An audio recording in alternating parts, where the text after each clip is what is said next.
இயேசுவுக்கு புகழ், இயேசுவுக்கு நன்றி, மரியே வாழ்க.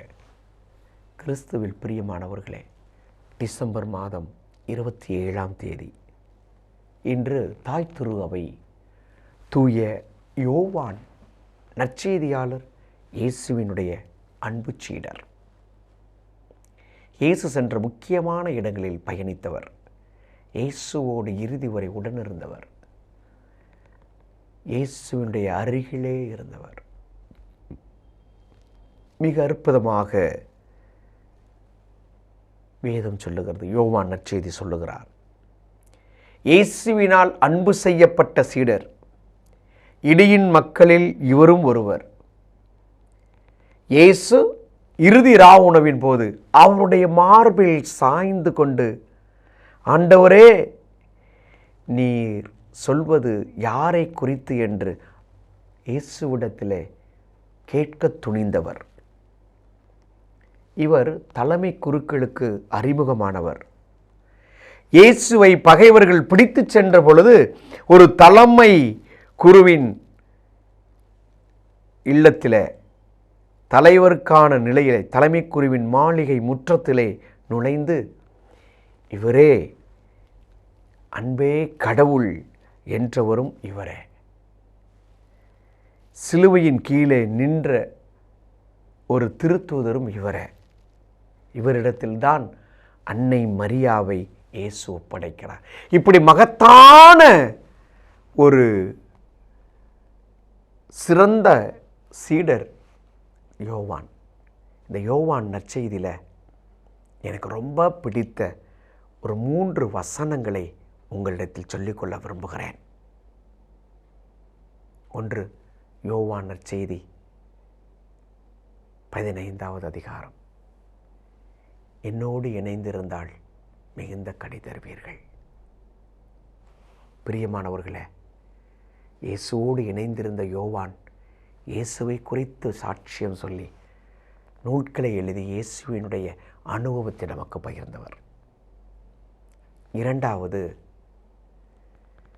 யோவான் நற்செய்தியில் நாம் படிப்போம், நீங்கள் என் பெயரால் எதை கேட்டாலும் அதை உங்களுக்கு தருவேன். அவரோடு இணைந்திருந்து அவருடைய பெயரால் கேட்டால் எல்லாம் கிடைக்கும்.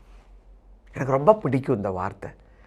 பல நேரங்களில் நம்ம ஓடுறோம், செபஸ்தியாரை நோக்கி, அந்தோனியாரை நோக்கி, பல புனிதர்களை நோக்கி பயணிக்கிறோம், ஜெபிக்கிறோம். நல்லது. அப்புனிதர்கள் கற்றுத்தருகின்ற பாடம், எங்களைப் போல வாழ்ந்து நீங்கள் இயேசுவிடத்தில் வாருங்கள் என்று. அதனால தான் இயேசு சொன்னார், என்னுடைய பெயரால் நீங்கள் எதை கேட்டாலும் அதை நான் உங்களுக்கு தந்தையாகி கடவுளிடத்திலிருந்து பெற்றுத் தருவேன்கிறார். அவருடைய பெயரால் ஜெபிப்போம். அதைவிட மகத்தான ஒன்று யோவான் மட்டுமே பதிவு செய்கிறார் திருவிவிலியத்தில். யோவான் நற்செய்தி 13வது அதிகாரம் 14வது வசனம் என்ன சொல்லுகிறார்?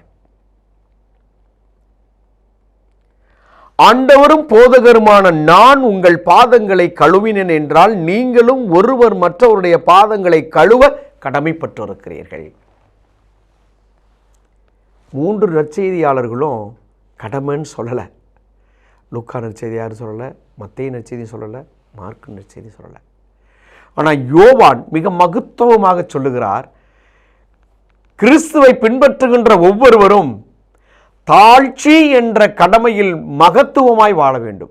ஒருவர் மற்றவருடைய பாதங்களை கழுவ கடமைப்பட்டிருக்கிறீர்கள். கடமை, கடமை, அது என்னுடைய கடமை. என்ன கடமை? எனக்கு எதிராக ஒருவன் குற்றம் செய்தாலும் அவன் பாத அடிகளை பணிந்து நான் வணங்க வேண்டும். என்னை மன்னிச்சிருங்க, நான் ஏதாவது கோவப்பட்டு பேசியிருந்தால் மன்னிச்சிருங்கன்னு சொல்லி அதை கற்றுத்தருகிறார். அதை தம் சீடர்களிடத்தில் செய்யும்படியாய் கடமை என கொடுக்கிறார்.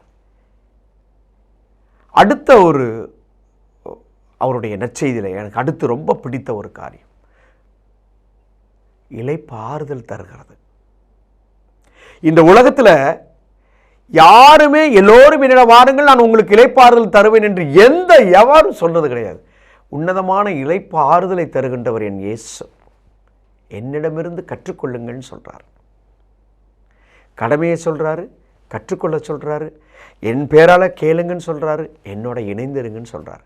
இப்படி மகத்தான இறை ஞானத்தோடு கொண்ட ஒரு அற்புதமான நற்செய்தி தான் யோவான் நற்செய்தி. இயேசுவின் அன்பு சீடர் அவரது அன்பு மார்பில் பதித்து, தலை பதித்து, காது பதித்து பேசியவர், அன்னை மரியாளை தன் தாயை அவருக்கு தாயாக கொடுத்தவர். இப்படிப்பட்ட பல அடைமொழிகளுக்கு சொந்தக்காரராகிய இந்த யோவான் நற்செய்தியாளர், தூய அருளப்பர் அல்லது தூய யோவான் என்று சொல்லுகிறோம்.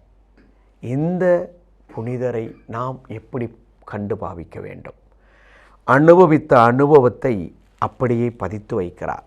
இவர் மட்டுமே நமக்கு சொல்லுவார், அன்பே கடவுள், காட் இஸ் லவ். நீ அன்பு செய்தால் கடவுளை பார்க்க முடியும். கடவுள் உன்னை அன்பு செய்கிறார். அன்பே கடவுள், கடவுளே அன்பு. அப்படிப்பட்ட மகத்துவத்தை அடைவதற்கு, அன்பே கடவுள் என்று கடவுளை அடைவதற்கு மகத்தான 4 காரியங்கள்.